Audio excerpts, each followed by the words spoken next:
से संवदन्सि अभिभूयणानि निरामगन्धेति ममठियप्पा अनुत्तरे सवजगन्सि विज्जं गन्थातिते अभयणाौ सर्वदर्शी सर्वज्ञानी जिन बने कलिजीत कर पूर्ण शुद्ध चारित्र आत्म स्वभाव में रत धीरवर लोक में सबसे अनुत्तर थे सुदीय परिग्रही सर्वविध भय शून्य आयुष्य कर्म का बंधन नहीं।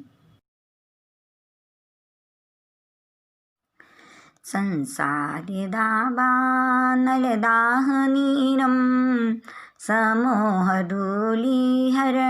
समीरं मायारसादारणसारसीरं नमामि वीरं गिरिसारधीरं नमामि वीरं गिरिसारधीरम्। अनंत अनंत उपकारी आस्था की आयाम चरम तीर्थंकर प्रभु महावीर को कोटिश वंदन। उन्हीं की आज्ञा में विचरण करने वाले चारित्र आत्माओं को सत सत वंदन। आदरणीय सुश्रावक श्राविकाएं, जय जिनेन्द्र। वीर स्तुति प्रभु महावीर के असाधारण अतिशय गुणों का गुण कीर्तन। वीर स्तुति में आर्य जम्बू स्वामी की जिज्ञासा की प्रच्छा और प्रभु महावीर के पंचम गणधर प्रथम पटधर आर्य सुधर्मा स्वामी के द्वारा जिज्ञासाओं का समाधान। वीर स्तुति में 29 गाथाएं हैं। प्रथम और द्वितीय गाथा में जिज्ञासा की प्रच्छा, तीसरी गाथा से 28वीं गाथा तक अर्थात 26 गाथाओं में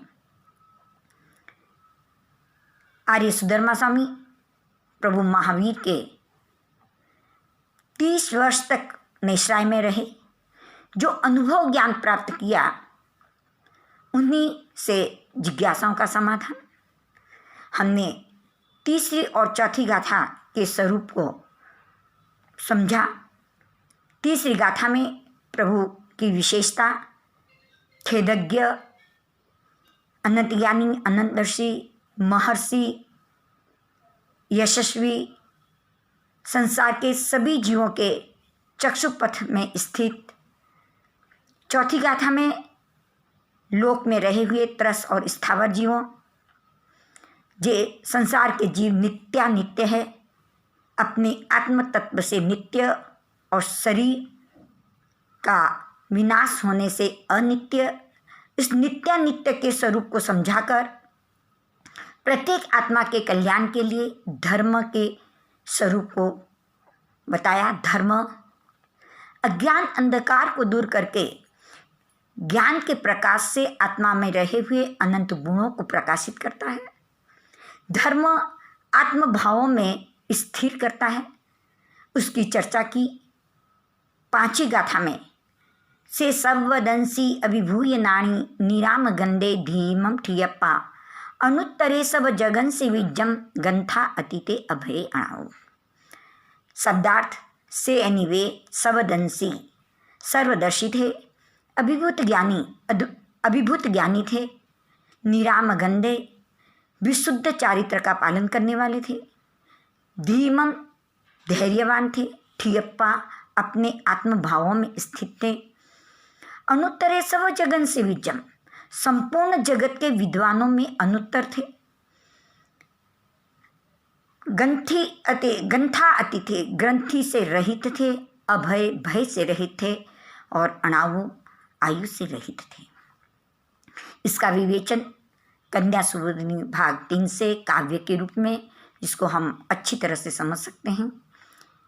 हम इस पांचवी गाथा की थोड़ी सी चर्चा करें। से एनीवे सर्वदंसी सर्वदर्शी थे। प्रभु महावीर ने दर्शनावन्य कर्म का जब पूर्ण क्षय कर दिया तो संसार में समस्त पदार्थों के सामान्य रूप से दृष्टा थे, इसलिए वे सर्वदंशी कहलाए।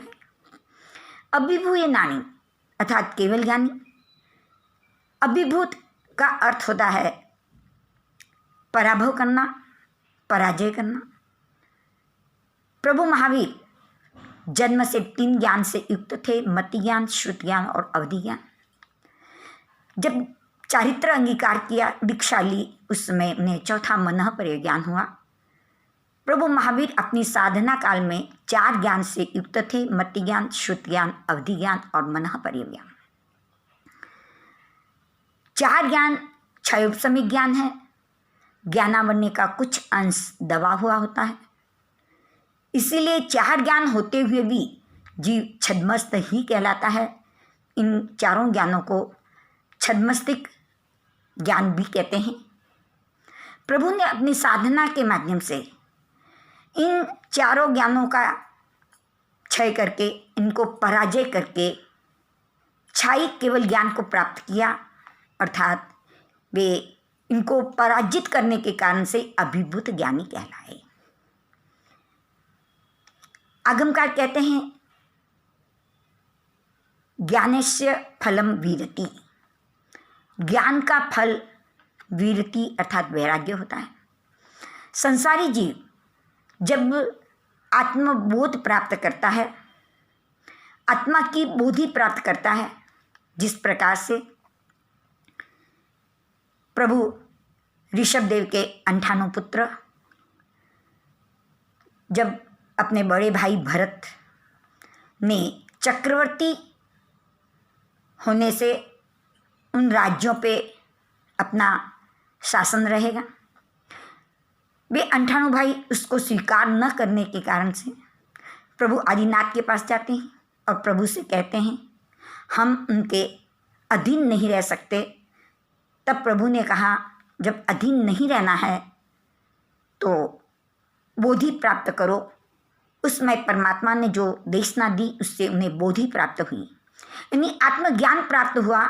ज्यों ही आत्मज्ञान प्राप्त हुआ, अंदर से वीरति भाव जागृत हुआ, वैराग्य भाव जागृत हुआ और चारित्र को अंगीकार किया। अर्थात आत्मबोध होने पर वीरति के परिणाम जब जागृत हो जाते हैं और जब उत्कृष्ट वीरति वैराग्य आ जाता है तो चारित्र की प्रवृत्ति हुए बिना रह नहीं पाती। तो उत्तम ज्ञान प्राप्त, उत्तम बोधि प्राप्त होने के बाद चारित्र अंगीकार करना। प्रभु महावीर ने अपने 30 वर्ष की आयुष्य में चारित्र प्रवृत्ति को स्वीकार किया और चारित्र अंगीकार कर अपने मूल गुण और उत्तर गुण, 5 महाव्रत मूल गुण हैं और 5 समिति 3 गुप्ती उत्तर गुण के रूप में निर्दोष रूप से चारित्र का पालन किया।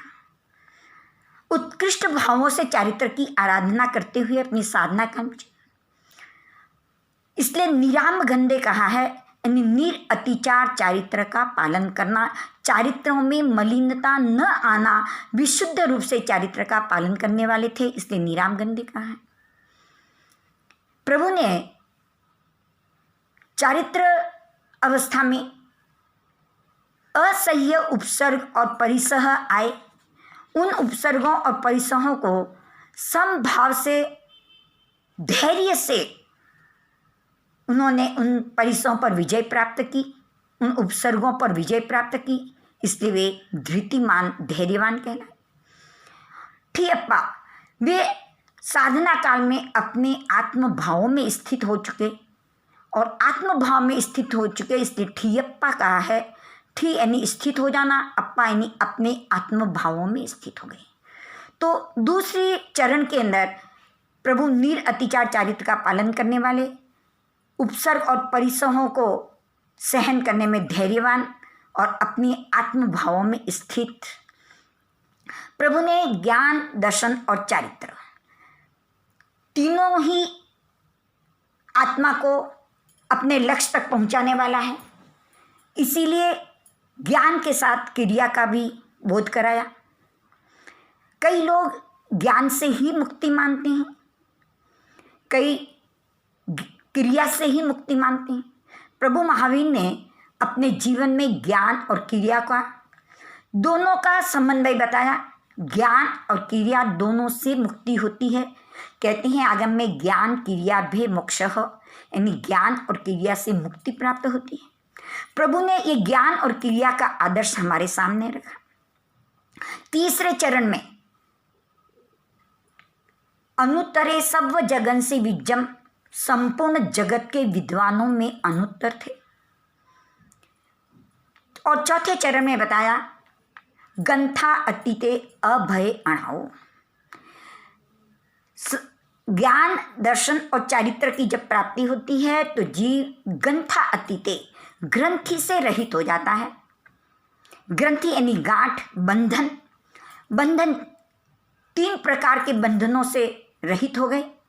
पहला बंधन भौतिक संपदा का बंधन था, उसका त्याग किया। दूसरा बंधन परिवार का था, उसका त्याग किया। और तीसरा बंधन शरीर का था, उसका भी त्याग किया। इन 3 बंधनों से मुक्त हो गए। भौतिक बंधन में संपत्ति आदि, परिवार बंधन और शरीर का बंधन, 3 बंधनों से मुक्त हो गए। और इन बंधनों से मुक्त होने के कारण से गंथा अतीते कहा गया, ग्रंथि से रहित। आभ्यंतर और बाह्य दोनों प्रकार की भी ग्रंथि बताई गई है। बाह्य ग्रंथि के अंदर 9 प्रकार के परिग्रह, खेत, वत्थु, हिरण्य, स्वर्ण, धन, धान्य, द्विपद, चतुष्पद और कुप्य, ये बाह्य परिग्रह है।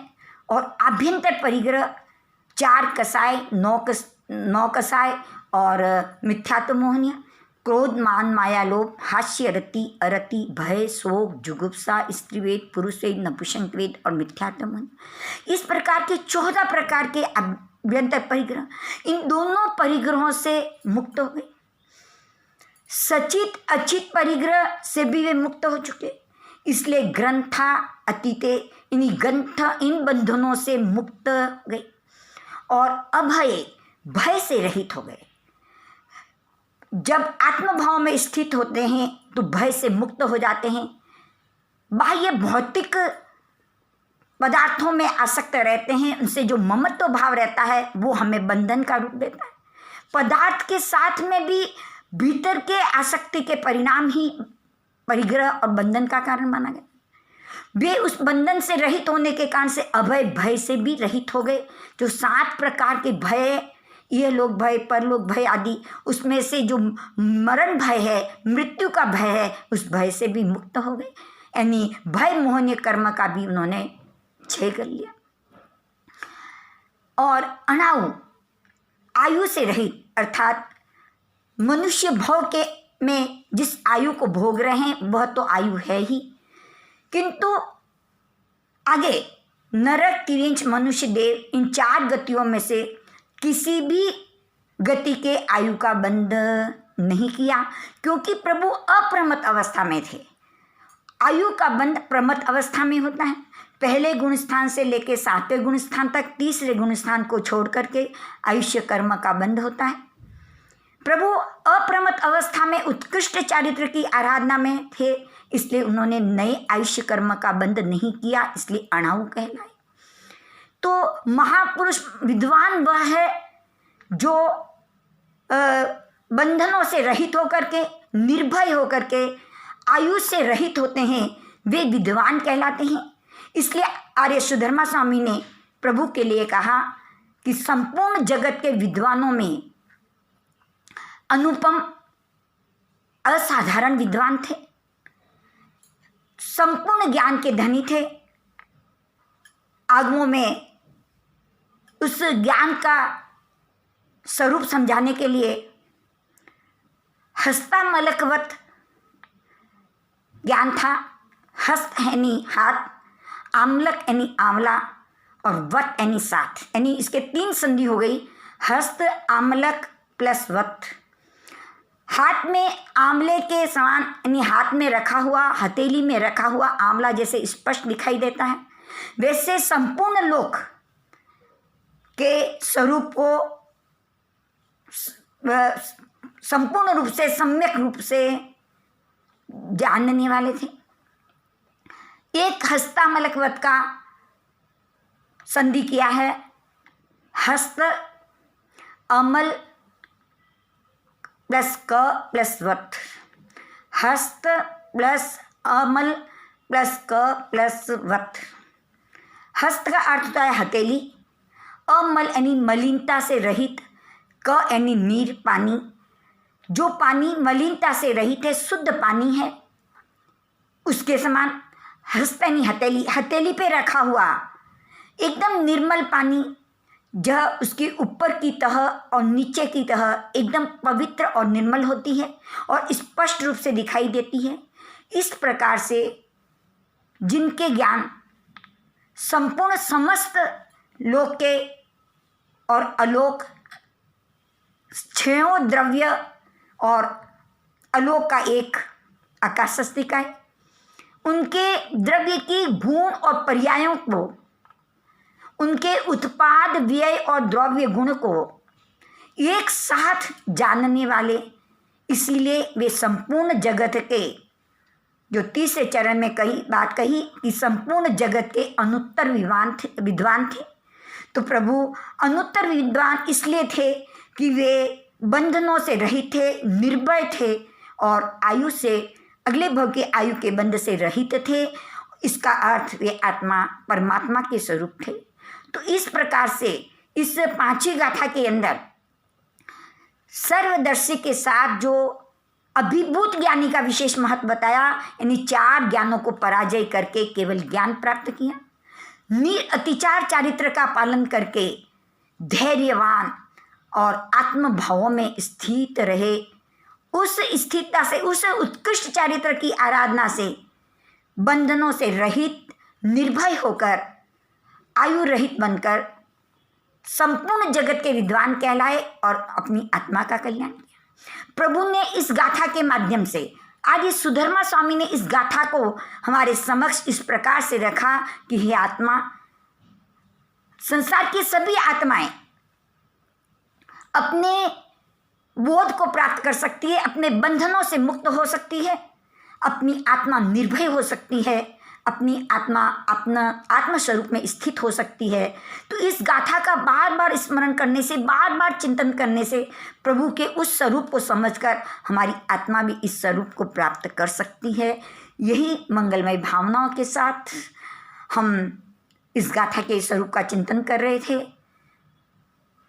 उपयोग न रहने के कारण से अगर आगम के विरुद्ध कथन हुआ हो, अशुद्ध रूप से शब्दों का उच्चारण हुआ हो, तो मैं तहे दिल से आपकी साक्षी से मिच्छामि दुक्कडम कहती हूँ और हम इस गाथा का बार बार चिंतन करें। यही मंगलमय भावनाओं के साथ जय जिनेन्द्र, जय महावीर।